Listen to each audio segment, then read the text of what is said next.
Hi guys! Today we're going to talk about a new topic which we've never talked about before, which is called Photoelectron Spectra. So the AP Chem exam is big on spectroscopy in general, all kinds of spectroscopy and graphs and things like that. And different diagrams. So photoelectron spectra basically is used to show the electron configuration for an atom. So you guys know about ionization energy. This is the energy that's required to remove the outermost electron in an atom. Well, photoelectron spectra is kind of similar, but instead of just removing the last electron, the outermost electron, we are removing all the electrons in the atom. And they use ultraviolet or X-ray, usually X-rays, to remove those electrons. So basically, if you bombard an atom with enough energy, like high ultraviolet or X-rays that have really high energy, it's possible for the electrons. Remember, when we give electrons energy, they jump up to higher energy levels, right? Well, it is possible that you give them enough energy that they jump up so high that they overcome the attraction to the nucleus and just leave the atom altogether. And so what we do in PES is we give the atom enough energy so that all the electrons overcome that attraction to the nucleus and they are all ejected out of the atom. That idea of the electrons getting enough energy to overcome the attraction to the nucleus and leaving the atom, that's called the photoelectric effect. The spectra that we get is called the photoelectron spectrum. So what's in bold here is what's important. So the PES shows the energy required to remove each electron from the atom. That energy that's required, we call that the binding energy, and it's usually on the x-axis. That shows the binding energy.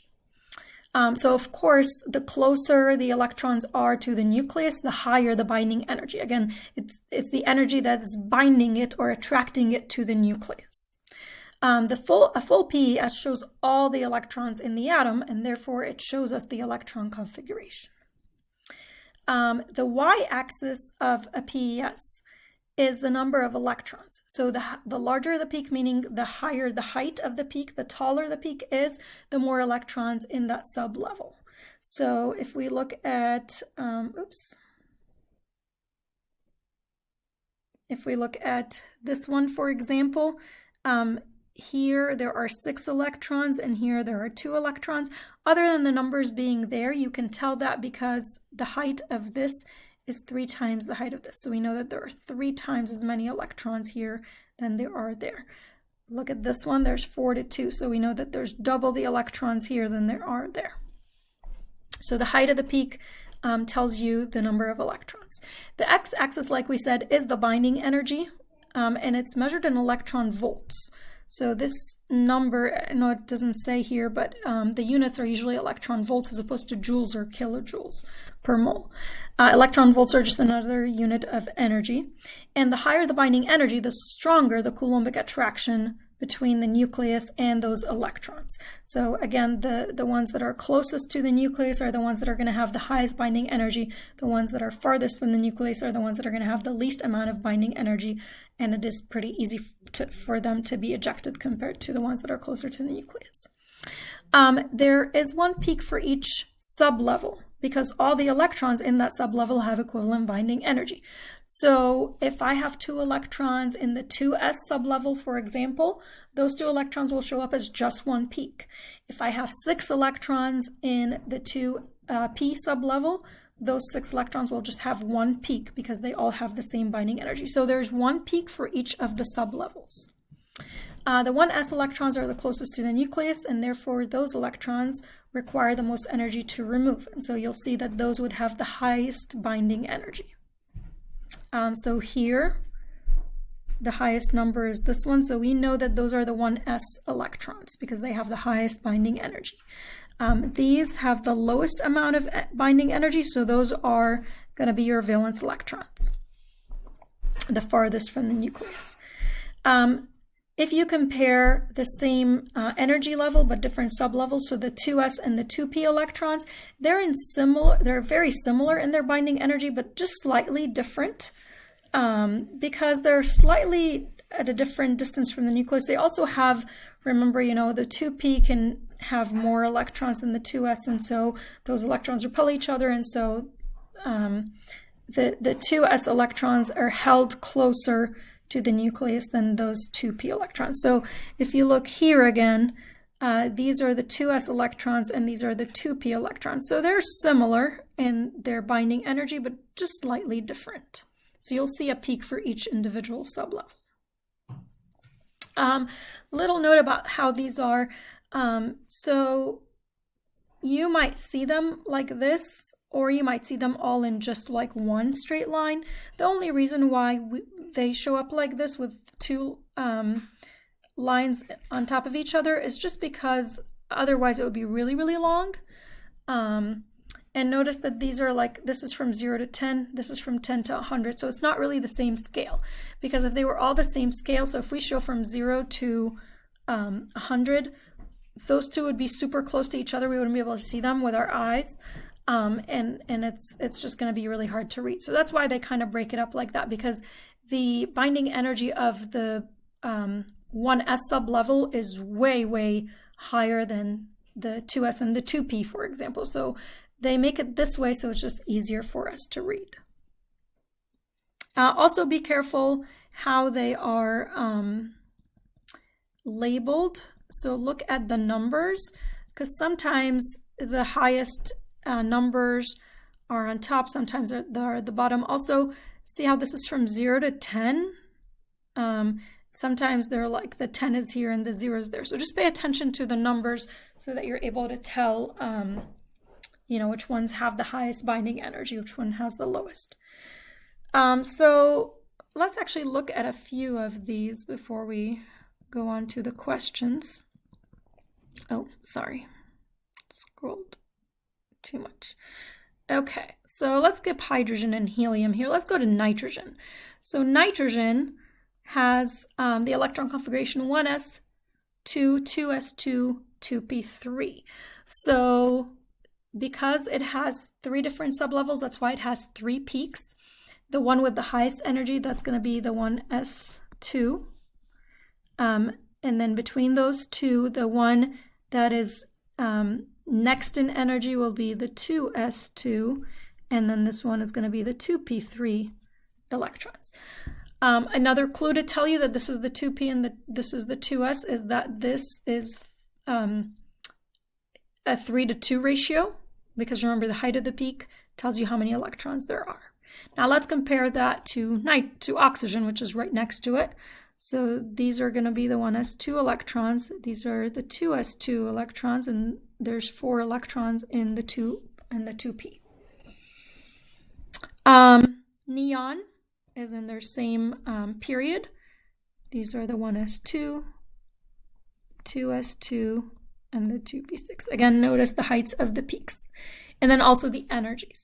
Now, also I want you to compare the 1s electrons in nitrogen versus oxygen versus neon. They're all 1s electrons, right? But yet they don't have the same amount of energy. Why is that? So if we look at the nitrogen, it's almost 40 electron volts, right? The oxygen's 53 electron volts or so. This one is 85 electron volts. So it seems like as we go across a period, the binding energy for the same type of electrons increases, right? Why is that?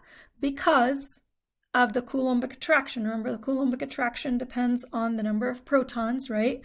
And of course, the electrons in their placement. But as you look at the 1s electrons in all 3 of these, you'll notice that neon's 1s electrons have a higher binding energy than any 1s electrons in its period, because it has the strongest Coulombic attractions to those 1s electrons. Again, because there are more protons. Let's take a look at sodium and potassium. So here are the 1s2 electrons.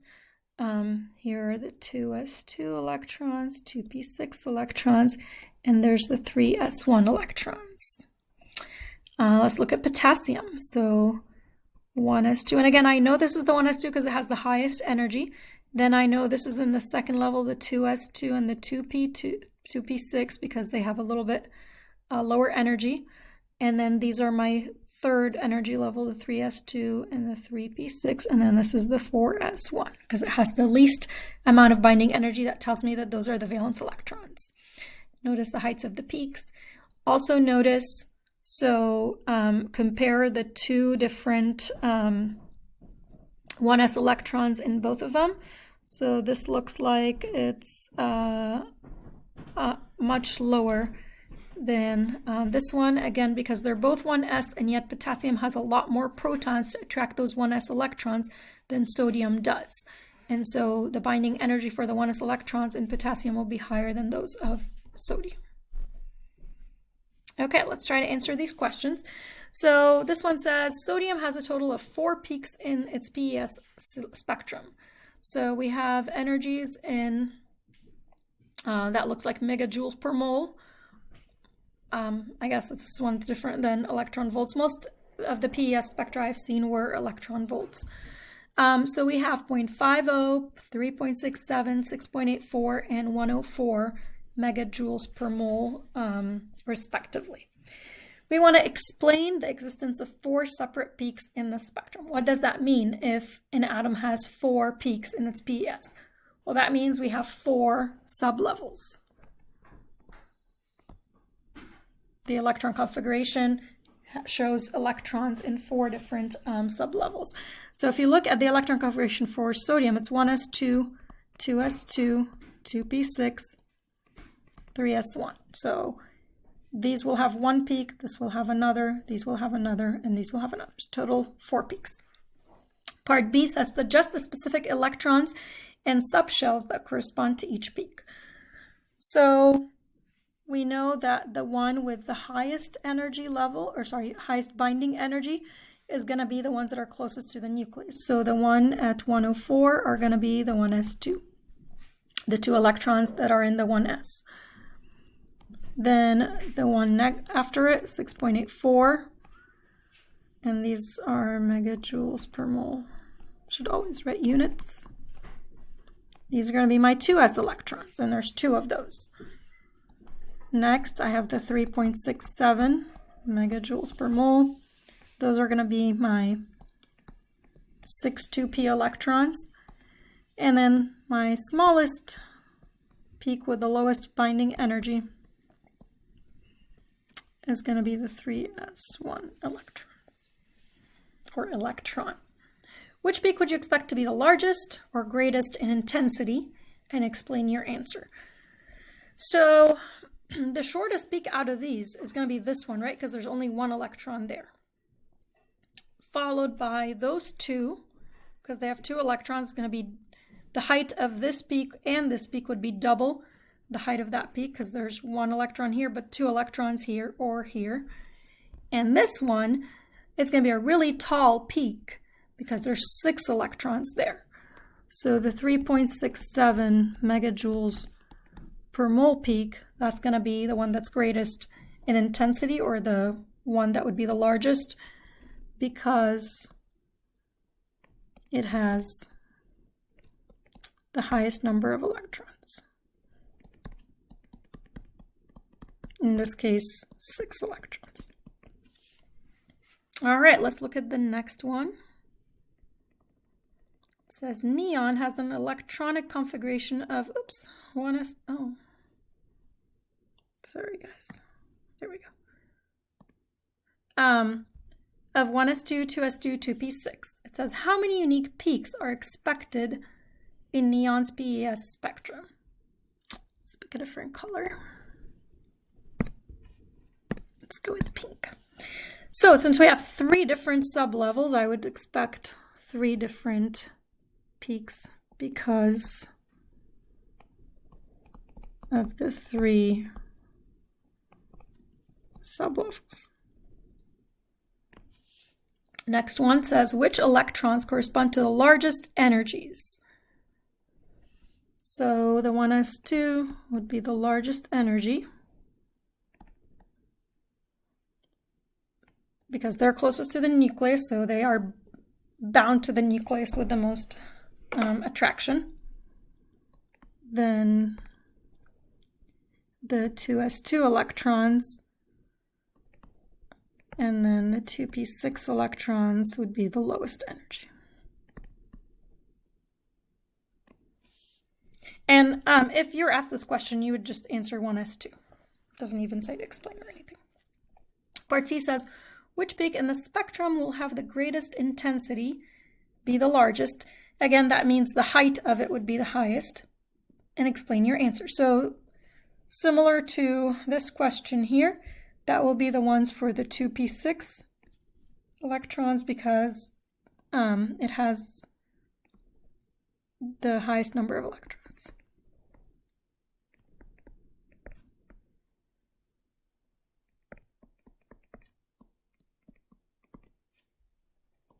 Again, there are 6 electrons there. Okay, last question here. It says, which is the first element to exhibit a PES spectrum with 5 peaks?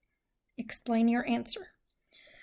So remember that the peaks correspond to the different sublevels. So if we were to write an electron configuration, the first electron configuration that has 5 sublevels, which one would that be? So let's try. So if we were writing an electron configuration, the first sublevel is the 1s, can be filled with 2. Then we have the 2s, it can be filled with 2. Then we have the 2p, can be filled with 6. And the 3s can be filled with 2, right? That's 1, 2, 3, 4 sublevels so far. The 5th sublevel would be the 3p.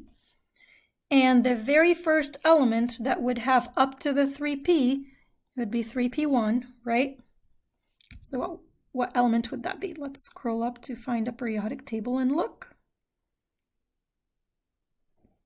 So 1s2, 2s2, 2p6, 3s2, 3p1. That would be aluminum. So aluminum is our answer because it's the first element that would have an electron configuration with 5 sublevels.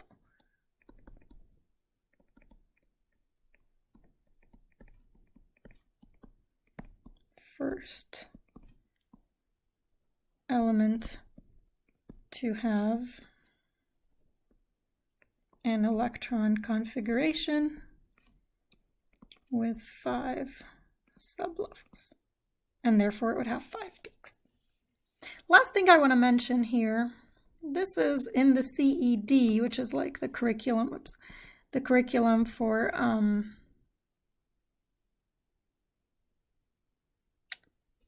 College Board for AP Chemistry. They mentioned this, and I'm not really sure why they have this in there because it seems to me like it's more memorization than understanding. But this is something to keep in mind. I've only seen a multiple choice question about this. I've never seen it as a free response, but just make sure that you review this box here.